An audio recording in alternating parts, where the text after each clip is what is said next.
Okay, ganito pa mag-delete, no? So, ito, pinitin mo yung gitna. Tapos,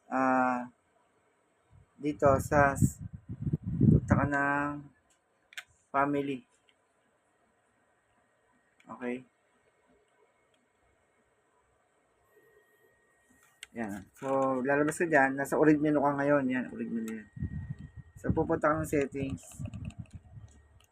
System, storage. Ayan, buksan niyo yan.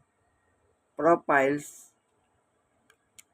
Ayan, pwede nyo i-delete yung mga profile na ginawa para kasama na yung laro na ginawa nila. O kaya dito sa game yan.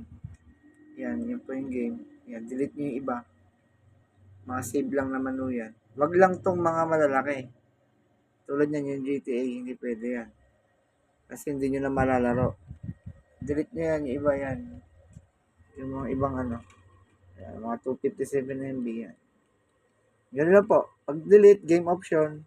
Ayan, delete. Ayan. Letter Y yung game option. Letter Y. Ganun lang po. Kung ayaw nyo i-delete yung game. Okay po. Sige.